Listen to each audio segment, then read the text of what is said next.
지난 한 주간 여러분 가장 좋은 길이라고 말씀드렸던 사랑, 사랑을 추구하며 사셨습니까? 가정에서 그리고 직장에서 여러분의 이웃과 동료들 사이에서 나를 그리스도인으로 부르신 하나님의 뜻이 있잖아요. 우리를 또 가장 좋은 길로 인도하길 원하시는 하나님의 뜻은 사랑하며 사는 것이라고 하셨는데 어려우시죠? 쉽지가 않습니다. 하지만 이게 힘들고 어려워도 이런 방향으로 우리 우신 성도님들이 살아가셨으면 좋겠습니다. 특별히 방학 기간이잖아요. 방학에 애들이 집에 있으면 쉽지 않으실 겁니다. 하루하루 가족들과 함께 보내는 시간이 짜증과 분노가 아니라 사랑으로 행복한 시간 되시기를 소망합니다. 고린도전서 13장 사랑장입니다. 고린도 교회 안에 있었던 여러 가지 분쟁, 또 갈등, 어려움들 속에서 사도 바울이 가장 큰 은사를 사모해라, 내가 가장 좋은 길을 보여주겠다라고 말씀하시면서 사랑에 대해서 들려주고 있어요. 우리가 왜 사랑하며 살아야 되는지, 굳이 그런 사람들까지 사랑해야 하는지, 교회만 오면 왜 사랑하라고 자꾸 말하는지 좀 부담스러울 수 있으시겠지만 결국 우리에게 가장 중요한 것은 사랑으로 사는 것입니다. 왜냐하면 내가 세상에서는 결코 경험할 수 없는, 그리고 그 어떤 것과도 비교할 수 없는 사랑을 받은 자들이기 때문에, 그런 사랑으로 우리를 구원하신 하나님의 이유는, 목적은 바로 서로 사랑하게 하기 위함입니다. 그래서 우리 우신 공동체가 다른 어떤 것보다 사랑으로 충만하기를 소망합니다. 다른 어떤 것보다 사랑으로 가득한 공동체가 되기를 원합니다. 이런저런 것으로 자랑하고 인정받고 또 주목되는 교회가 아니라 사랑으로 주목되고 사랑으로 충만한 교회가 되기를 소망합니다. 오늘 설교를 준비하면서 우리 교회 로고가 떠올랐는데요, 로고에 대해서 한 번도 설명해 드린 적이 없었던 것 같습니다.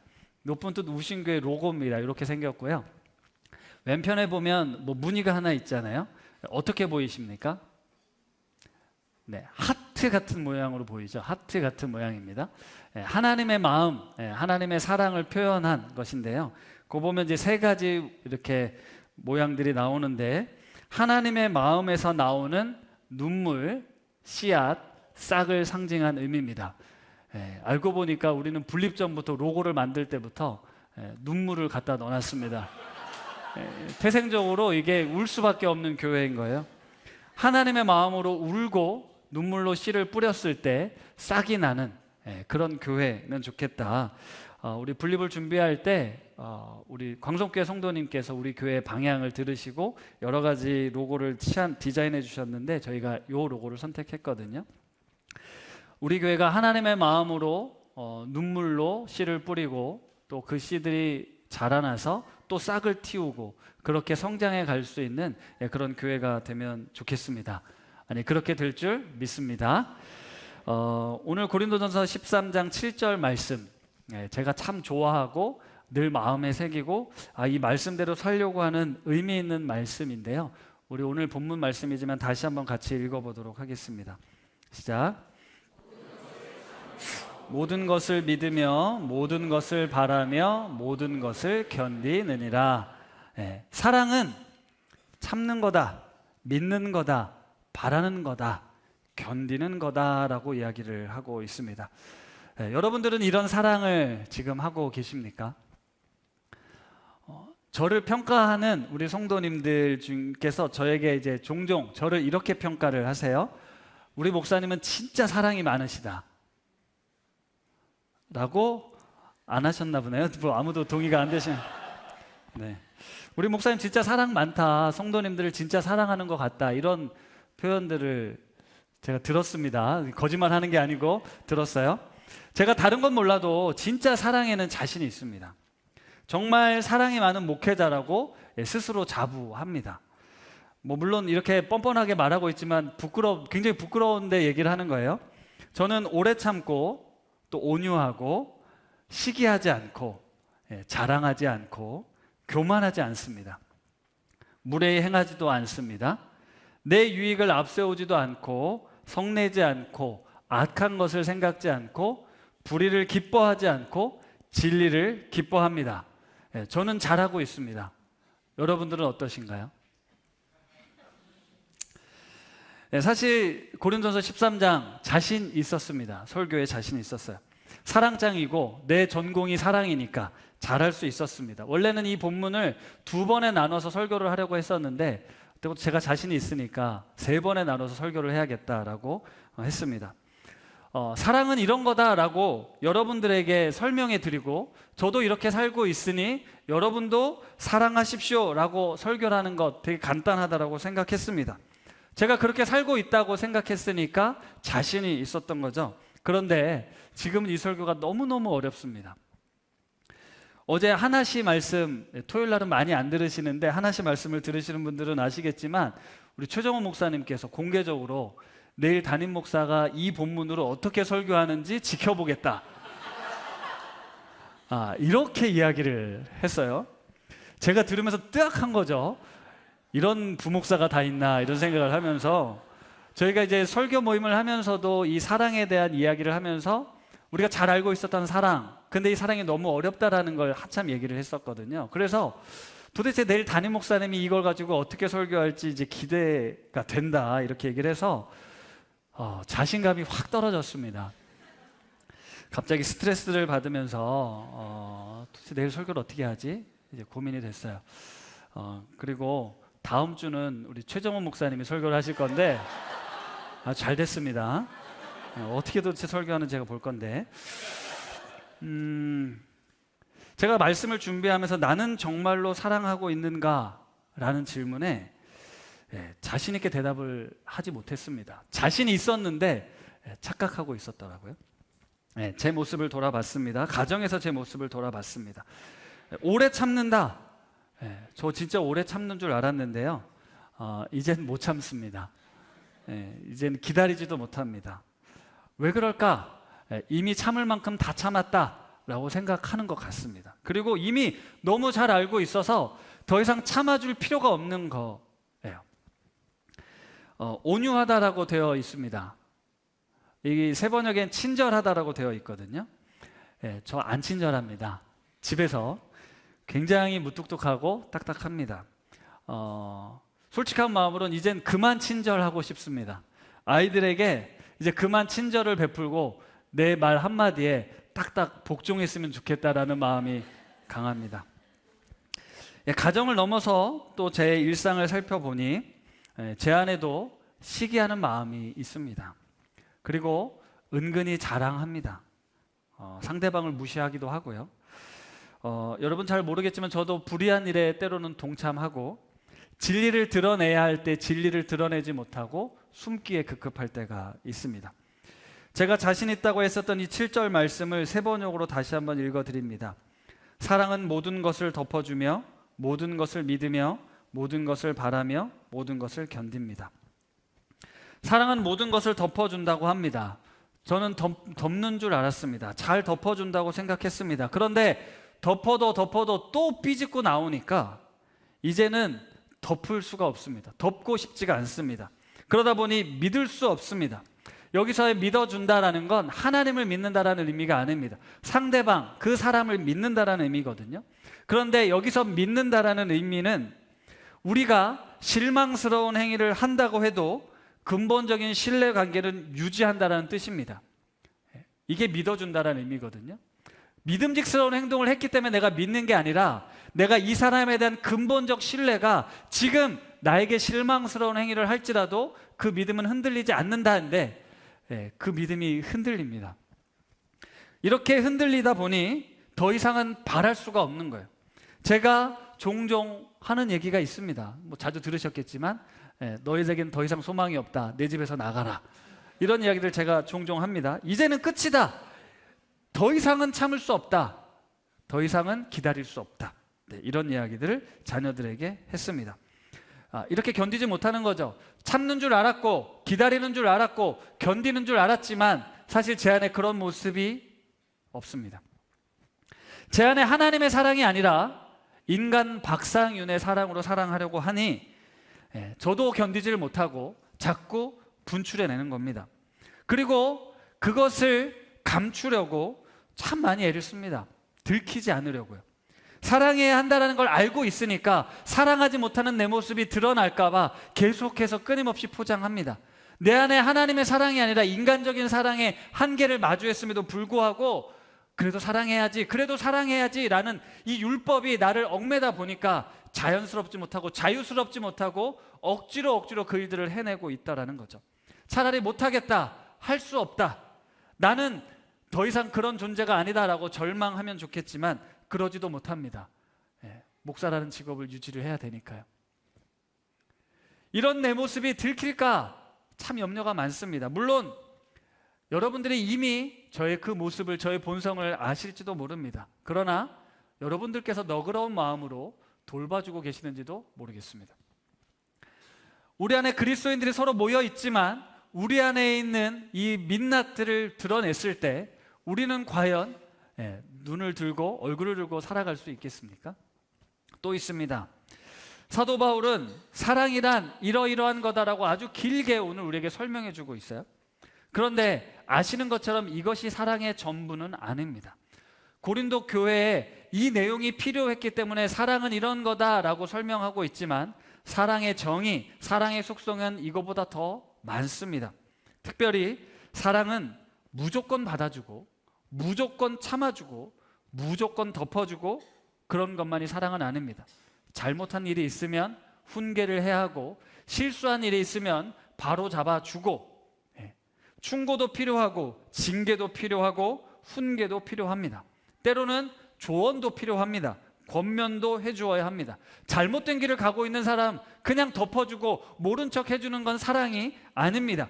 불의한 일에 대해선 저항하고 대응해야 합니다. 아프더라도 힘들더라도 대항해야 한다는 거죠. 사랑한다면 말입니다. 사도 바울이 오늘 고린도전서 13장 고린도 교회 성도들에게 오늘 이 사랑에 대한 이야기를 해주는 것은 그들이 이 사랑이 없이 그저 비판하고 그저 평가하고 그저 경쟁했기 때문에 우리에겐 이 사랑이 먼저 밑바탕이 되어야 한다라고 이야기를 하는 겁니다. 사랑이 없는 조언, 사랑이 없는 충고는 그저 비난, 조롱, 정죄가 될 수밖에 없다. 그것이 우리 공동체를, 우리의 삶을 망가뜨린다라고 이야기를 하면서 사랑을 다시 이야기를 하고 있는 겁니다. 그렇습니다. 우리는 사랑이라고 생각했던 행동들이 결국은 나의 의를 드러낼 때가 많고요. 사랑이라고 생각했던 말들이 다른 이들에게 상처를 주곤 합니다. 우리는 사랑하고 있는데 상대방은 그 사랑이 부담되어서 피하고 싶은 경우도 있다는 겁니다. 사랑은 너무너무 어렵습니다. 이런 사랑의 바탕 속에서 권면하고 충고하는 일도 어렵습니다. 누군가의 잘못을 지적하고 비난하는 건 쉬운데 내 안에 사랑이 없이 그런 행동들이 우리는 자주 반복된다는 것입니다. 지난주 설교에 가장 좋은 길 사랑이다라고 말씀드렸지만 이것은 결코 쉽게 얻어지는 길이 아니라는 겁니다. 성경에서 말하는 좁은 길, 그게 바로 사랑의 길입니다. 비록 좁고 협착하여 가는 사람이 많지 않지만 그 길은 생명의 길, 바로 사랑하는 길이라는 겁니다. 저는 애니어그램 9번 유형입니다. 9번 유형은 평화주의자라고 해서요, 갈등을 매우 싫어합니다. 갈등이 일어나는 상황만 봐도 마음이 막 요동을 칩니다. 불편해서 어쩔 줄을 모릅니다. 이런 성향이기 때문에 남들이 잘못을 해도 잘못했다란 말을 안 하고 실수를 해도 실수를 지적하지 않습니다. 틀렸다 말하는 걸 되게 힘들어하는 성향을 가지고 있습니다. 어떤 사람들은 매우 정확하게 지적하고 또 가르쳐주고 분명히 하기 싫은 소리, 나도 하기 싫은 소리지만 한다라고 말씀하지만 저는 그걸 전혀 못합니다. 다시 말하면 제 성향상 이 7절 말씀이 편했던 이유는 저는 잘 참을 수 있고요, 덮어줄 수 있고요, 화내지 않을 수 있는 사람이라고 생각했기 때문에 그렇습니다. 하지만 그걸 넘어서는 상황에 다다르자 제가 가지고 있었던 사랑은 작동이 되지 않습니다. 그 사랑이 무용지물되는 거예요. 잘못을 지적해야 될 때, 갈등 상황을 마주하게 될 때 제 사랑은 작동이 되지가 않습니다. 제가 하는 행동은 회피하는 일입니다. 이건 진정한 사랑에서 나오는 행동이 아니다라는 것을 제가 뼈저리게 느끼고 있습니다. 사랑한다면, 정말로 사랑한다면, 이 성도님들의 삶을, 우리 아이들의 삶을 정말 사랑한다면 그 잘못을 지적하고 갈등을 마주하고 그 행동에 대해서 고쳐주어야 하는데, 저는 그냥 덮어주는 거, 그냥 참아주는 거, 그냥 기다려주는 것으로 해결하려 했다라는 것입니다. 저에겐 그게 참 어렵기 때문이죠. 왜냐? 그것은 하나님의 사랑이 아니라 바로 내가 가진 사랑이었기 때문입니다. 그래서 늘 감정이 앞설 때가 많고, 한편으론 내 자존심을 건드릴 때, 나를 무시하게 될 때 내 고집을 앞세우게 되는 겁니다. 이처럼 사랑은 참 어렵습니다. 물론 저는 목사라는 성향이 그래도 좀 맞는 것 같아요. 다시 태어나도 목사가 되든지 선교사가 되든지 하고 싶은데, 저에게 있어서 이 사랑하는 삶은 내가 잘 해낼 수 있는 능력이기 때문에 사랑하는 게 아닌 것 같습니다. 저도 끊임없이 싸우고 있습니다. 컨트롤하지 못하는 제 감정과 나의 분노와 내 속에서 은근히 자리 잡고 있는 자랑, 이런 악한 생각들이 내 안에서 분출되지 않도록 끊임없이 인지하고 주님의 은혜를 구하고 있습니다. 제 고백을 했는데 여러분들은 어떠십니까? 이찬수 목사님 설교를 듣다 보니까 이런 예화를 드시더라고요. 교인들끼리 같이 어울리잖아요. 그러면 당연히 속상한 일이 있습니다. 억울한 일도 있고요, 또 잘못하는 일도 있고 섭섭한 일들이 있죠. 그럴 때 하나님의 사랑은 그 사람을 참아주고 또 기다려주고 인내하는 겁니다. 그리고 그 다음에 그 사람을 향한 진심 어린 조언이나 충고를 할 수 있어야 되는데요, 우선 참는 것부터가 잘 안 됩니다. 기다려주는 것부터가 잘 안 되죠. 그리고 우리가 하는 행동은 뭐냐면, 누군가를 찾아가서 박 집사가 이런 인간이었어, 이 권사가 이렇게 행동하는 거 몰랐지, 그런 사람이야 라고 이야기를 합니다. 참고 사랑으로 품으려고 하면 잠이 안 옵니다. 차라리 속 시원하게 누군가가 얘기해버리는 게 훨씬 난 것 같죠. 사랑은 오래 참는다 라고 이야기를 하는데, 우리는 보통 이렇게 대답합니다. 나는 참을 만큼 참았다. 내가 예수님이냐? 나도 사람이다. 내가 이만큼 참은 거면 진짜 대단한 거다. 너 진짜 내가 예수 안 믿었으면, 내가 교회 안 다녔으면 넌 이미 끝이다. 내가 이렇게까지 참은 건 다 예수님 때문인 줄 알아. 이렇게 얘기를 한다라는 거죠. 우리는 교회 안에서 그리스도인으로 살아가고 있지만 사실 세상 사람들이 다 하는 만큼 하고 있습니다. 서로 시기도 하고요, 경쟁도 하고요, 자랑하고 무례할 때가 있습니다. 우리 안에 그런 모습이 있다는 거예요. 그런데 우리를 향한 하나님의 사랑은 어떤가요? 우리를 향한 하나님의 사랑은 어떠냐고요? 내가 하나님 앞에 무례히 행동할 때가 있지 않습니까?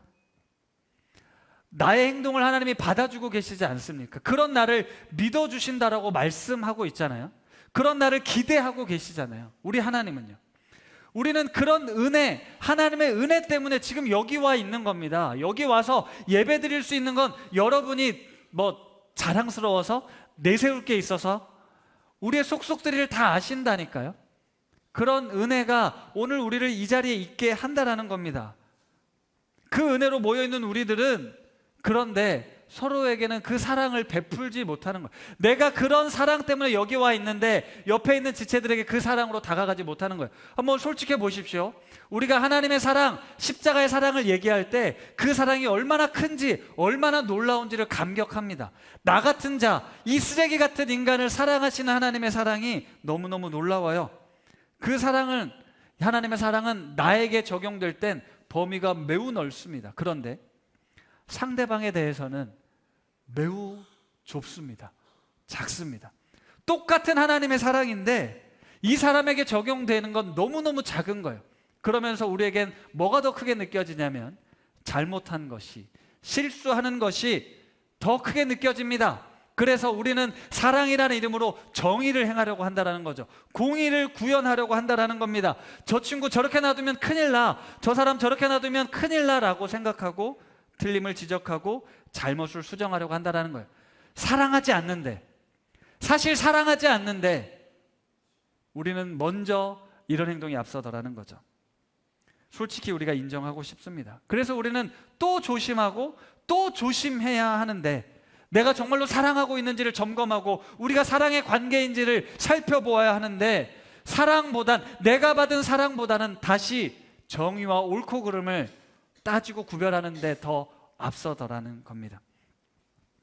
지금 바울은 고린도 교회 문제 앞에서 가장 근본적으로 이 사랑을 이야기하고 있는 겁니다. 너희들에게 이런 문제가 있고 이런 어려움이 있고 이런 잘못들이 있다라는 걸 분명 이야기했지만, 지금 이 고린도전서 13장을 통해서 간절하게 외치는 건 우리에겐 지금 하나님의 사랑이 필요하다, 우리가 잃어버린 그 사랑으로 다시 회복되어야 한다라고 말씀하고 있는 겁니다. 예, 사랑이 중요합니다. 그리고 사랑으로 살아야 된다는 것도 잘 압니다. 너무 어렵습니다. 그런데 차라리 다른 게 하는 게 낫습니다. 차라리 주차 봉사를 하고 밥을 짓는 게 낫지, 사랑을 하라고 하는 건 더 어려운 일인 것 같습니다. 그런데 사랑하는 성도 여러분, 이 어려운 걸 우리가 해내야 합니다. 그리스도인들이 바로 이 세상과 구별되는 지점은 이 어려운 걸 해낼 때입니다. 이 어려운 걸 해낼 수 있는 사람들이 모여 있는 게 바로 교회입니다.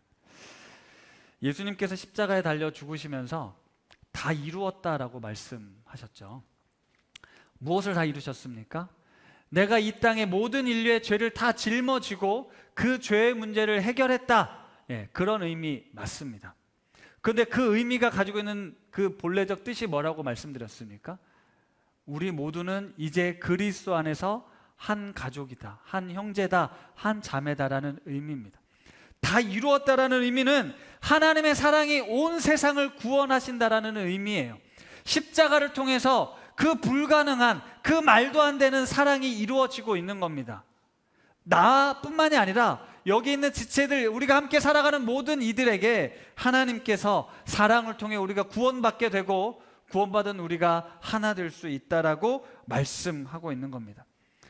여러분, 저는 지금 열심히 예수님의 사랑을 흉내내고 있는 겁니다. 흉내내다 보면 언젠간 예수님의 사랑을 담겠지, 언젠간 이게 흉내내는 게 아니라 진짜 내 삶이 되겠지라고 열심히 흉내내고 있어요. 사실 제가 어느 정도는 하지 않습니까? 아까는 뭐 못한다라고 말씀드렸지만 제가 그렇게 못된 사람은 아닙니다. 어느 정도는 하려고 애를 많이 쓰고 있어요. 그런데 제 사랑은 불완전합니다. 한계가 있습니다. 이 한계를 점점 더 자주 마주하고 있을 뿐이죠. 그래서 스스로 절망합니다. 절망하게 되면요, 아무것도 보이지 않습니다. 모든 걸 다 그만두고 싶은 그런 절망감이 찾아와요. 그럴 때 우리가 다시 회복할 수 있는 길은, 유일한 길은 십자가입니다. 십자가 앞에 나아가면 거기에 완전한 하나님의 사랑이 있잖아요. 나를 구원하신 하나님의 사랑이 있습니다. 내 남편을 구원하신 하나님의 사랑이 있어요. 내 아내를 구원하신 하나님의 사랑이 있습니다. 그 사랑이 경험될 때, 그 사랑이 작동될 때, 그 사랑이 나를 다시 살린다라는 거죠. 십자가가 있기에 그 앞에서 내가 다시 살아날 수 있는 거예요. 하나님의 사랑은요, 정말로 말도 안 되는 이 불가능한 상황에서도 우리를 사랑하십니다. 일본의 엔도 슈샤크라는 소설가가 쓴 침묵이라는 소설을 아실 거예요. 네, 뭐 모르실 수도 있지만 제가 대학교 때 너무 충격적으로 읽었던 소설인데요. 몇 년 전엔 사일런스라는 영화로도 이제 개봉이 됐습니다. 일본의 이제 처음에 가톨릭 신부들이 선교했을 때 그 내용입니다. 여기에 보면 일본 사람들이 이제 배교를 하라고 요청을 하잖아요. 배교하는 행위를 어떻게 하냐면 예수님의 성화를 땅바닥에 놓고 밟고 지나가라. 밟고 지나가면 살려줄게, 이런 얘기를 합니다. 어떤 사람들은 나는 배교할 수 없다라고 생각하고 목숨을 버리고, 어떤 사람들은 밟고 지나갑니다. 목숨을 걸고 신앙을 지키며 순교한 분들의 믿음이 있었기 때문에 오늘 우리에게까지 복음이 전해진 것 맞습니다. 순교의 신앙, 너무너무 중요하고 숭고한 것입니다. 하지만 만약 자기 목숨을 부지하기 위해서, 아니 나 때문에 여기 아무 죄 없는 사람들이 죽어간다라는 그런 협박 속에 하나님, 예수님 죄송하지만 내가 이 성화를 밟겠습니다, 이 십자가에 침을 뱉겠습니다 라고 했을 때 우리 하나님이 너 감히 내 얼굴을 밟았어? 내가 너를 위해 찢긴 십자가에 침을 뱉었어? 넌 지옥이야. 넌 이제 끝이야. 우리 하나님이 그러실 분이실까요? 우리 하나님 정말 그런 분이시겠습니까? 오늘 사랑, 우리 하나님은 모든 것을 참습니다. 우리가 실망스러운 행위를 하지만 우리를 향한 믿음을 저버리지 않습니다. 우리에겐 소망이 없어 보이지만 하나님은 우리를 기대하고 계십니다. 그래서 오늘도 견뎌주고 계시는 거죠. 이게 바로 우리 하나님이신데요. 엊그제 이제 하나감 기도회 때 우리 배종훈 목사님께서 말씀 이제 전해주셨잖아요. 이제 성경학교 때 본인이 이제 했던 고백이 있습니다. 자기를 이제 사꾼이라고 표현을 했어요. 사꾼 배종원 목사, 우리 아이들에게 미안하다 이런 얘기를 하면서 설교를 했는데, 왜 그랬냐면 성경학교를 앞두고 본인에게 여러 가지 어려운 문제들이 생겼습니다. 그래서 우리 배종원 목사님께 드셨던 마음은 성경학교 가기 싫다, 성경학교 하기 싫다였어요. 그러면서 선한 목자 이야기 본문을 들었습니다. 선한 목자는 양을 위해 목숨을 버리는데, 목사님은 우리 양들을 위해 목숨을 버리기는커녕 나한테 조금 어려운 일이 생기니까 도망치고 싶었다. 얘들아, 나는 사꾼 목자다. 그러니까 목사님 따르지 말고 여러분을 위해 생명을 주신 예수님을 꼭 붙들어야 된다. 붙들고 살아야 된다. 이런 이야기를 들려주셨거든요. 저 역시도 마찬가지입니다. 여러분들의 목숨을 바치는 사랑을 해야 된다고 생각하지만 저에게는 그런 능력이 없습니다. 하나님의 사랑으로 충만하게 부어질 때 그런 일들이 가능하게 될 거라는 거죠. 제가 이런 생각을 잠깐 했어요. 사이비 이단들을 보면서 자칭 예수, 자칭 보혜사라고 하는 사람들이 수많은 사람들을 미혹하는데, 그들을 잘 보면 이 교주를 위해서 모든 걸 다 갖다 바칩니다. 시간도 바치고 돈도 바치고 심지어는 자기 몸도 다 갖다 바치는 거예요. 그 구원을 위한 행동이라고 생각하거든요. 그런데 예수님은 어떻게 하셨습니까? 자기 목숨을 버려서 성도들을 구했잖아요. 그런데 이 사이비 이단들은 반대로 성도들이 자기의 목숨을 버려서 이 교주를 지키려고 한다는 거, 그거 잘못됐다라는 거죠.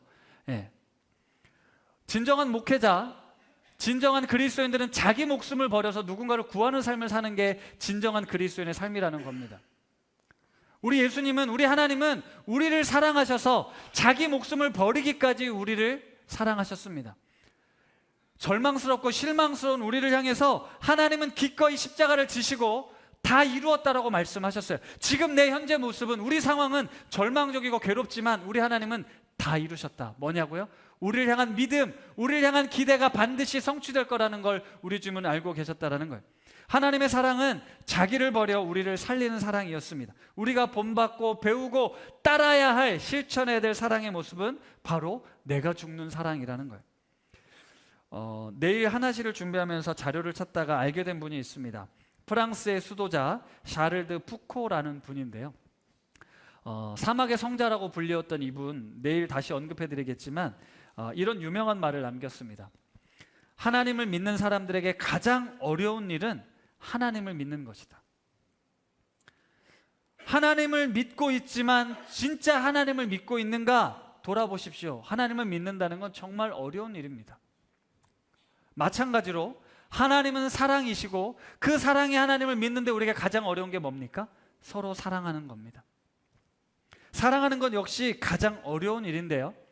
이분이 쓴 매우 긴 시가 있어요. 나는 배우고 있습니다라는 시인데요.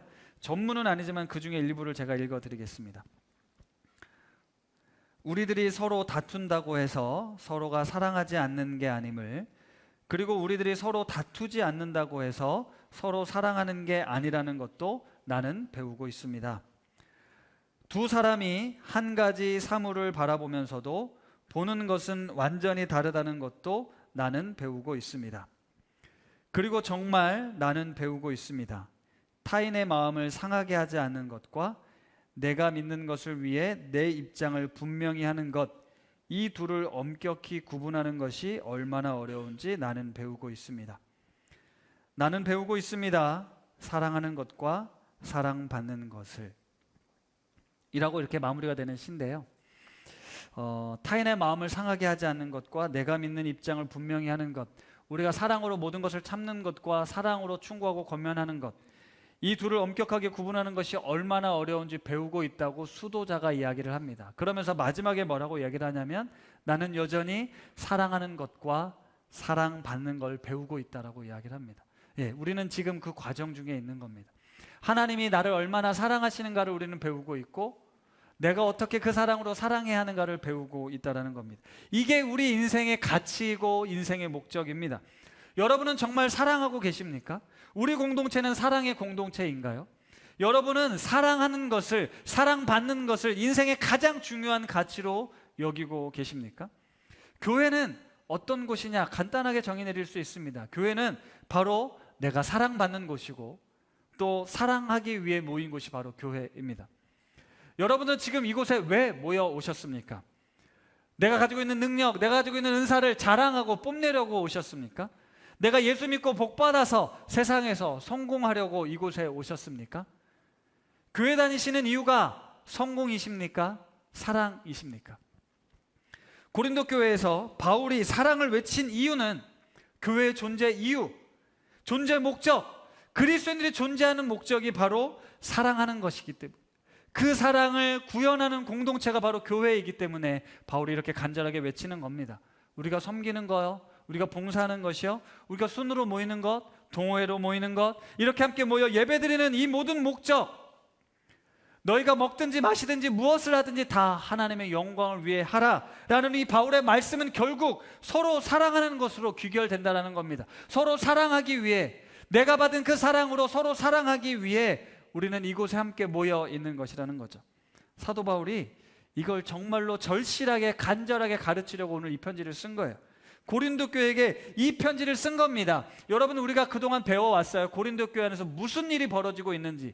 초대교회입니다. 예수님이 돌아가신 지 얼마 안 되셨어요. 성령의 능력이 나타났습니다. 초대교회가 부흥하고 있었습니다. 하지만 초대교회 안에는 여러 가지 문제들이 있었습니다. 분쟁, 시기, 갈등, 성적인 타락, 우상 제물을 먹는 문제, 서로 시기하고 경쟁하는 것, 세상과 전혀 다를 바 없이 타락했던 이 고린도 교회, 너무나도 수치스럽고 너무나도 부끄러웠을 겁니다. 사도 바울 입장에선 내가 어떻게 복음을 전했는데, 그리스도의 사랑이 어떻게 이 교회를 세웠는데 지금 교회의 모습을 보며 바울은 절망했을 거라는 거예요. 예수님을 머리로 하는 공동체가 이것밖에 되지 않나? 예수님이 우리를 사랑하셔서 우리를 이렇게 구원하셨는데 그 구원받은 사람들이 결국 이렇게밖에 살 수 없는가? 십자가의 능력 위에 세워진 교회라고 하는데 어떻게 이런 모습이 있지? 라고 사도 바울은 안타까운 마음으로, 사랑하는 마음으로 충고와 권면을 하고 있습니다. 충고와 권면이 있었지만 결국 사도 바울이 하고 싶었던 얘기는 결국은 사랑, 이 사랑이 없다면 이 모든 것이 다 헛되다, 소용없다라고 이야기를 하는 거예요. 그리스도의 사랑이 없다면 우리의 이 삶은, 우리의 이 공동체는 무의미하다라고 이야기를 하는 겁니다. 사랑이 다시 우리를 살리고 사랑이 다시 우리를 회복하며 이 사랑을 구하는 것이 하나님께서 우리를 부르신 목적이다라고 이야기를 하는 겁니다. 이 사랑만이 우리를 참된 진리로 이끌어갈 것이라는 거죠. 고린도 교회의 타락과 부패함 속에서도 바울은 절망하지 않고 결국 이 하나님의 사랑이 우리를 일으키실 것을 믿었습니다. 그래서 오늘 이렇게 담대하게 외치고 있는 것이죠. 요한일서의 말씀을 함께 읽고 설교를 마무리하려고 합니다. 요한일서 4장 7절에서 12절 말씀인데 우리 한 목소리로 천천히 읽어보겠습니다. 사랑하는 자들아, 우리가 서로 사랑하자. 사랑은 하나님께 속한 것이니 사랑하는 자마다 하나님으로부터 나서 하나님을 알고 사랑하지 아니하는 자는 하나님을 알지 못하나니 이는 하나님은 사랑이심이라. 하나님의 사랑이 우리에게 이렇게 나타난 바 되었으니 하나님이 자기의 독생자를 세상에 보내심은 그로 말미암아 우리를 살리려 하심이라. 사랑은 여기 있으니 우리가 하나님을 사랑한 것이 아니요 하나님이 우리를 사랑하사 우리 죄를 속하기 위하여 화목제물로 그 아들을 보내셨습니다. 사랑하는 자들아, 하나님이 이같이 우리를 사랑하셨은즉 서로 사랑하는 것이 마땅하도다. 어느 때나 하나님을 본 사람이 없으되 만일 우리가 서로 사랑하면 하나님이 우리 안에 거하시고 그의 사랑이 우리 안에 온전히 이루어지느니라. 아멘. 하나님을 본 사람이 없지만 하나님을 어디서 볼 수 있냐?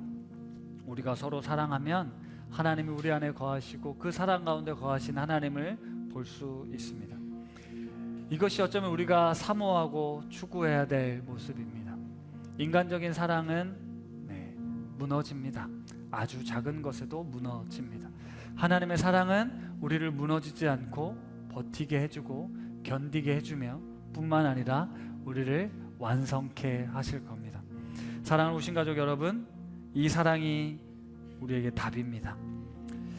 이 사랑이 우리를 살립니다. 서로가 사랑하는 것이 마땅하다라고 이야기하고 있습니다. 하나님의 사랑, 예수 그리스도의 사랑, 이 사랑을 경험한 사람의 인생이 참 복됩니다. 그리고 그 사랑은 나의 모든 허물을 덮어줍니다. 절망하고 힘겨워하는 우리들이 하나님 앞에 나아가 있는 모습 그대로 나아갈 때 우리는 그 속에서 자유함을 얻게 됩니다. 그리고 그 사랑이 나의 삶의 모든 얽매이기 쉬운 죄들로부터 자유케 하며 우리의 관계 속에서 참 기쁨을 누리게 할 것입니다. 하나님의 사랑이 우리의 삶을 완전히 새롭게 변화시킬 것입니다. 이 시간 그 하나님의 사랑을 간절히 구하며 하나님 그 사랑으로 내 삶을 새롭게 하여 주십시오. 나의 가정을 우리 공동체를 주님 새롭게 하여 주십시오라는 마음으로 함께 이 찬양 고백하겠습니다. 그 크신 하나님의 사랑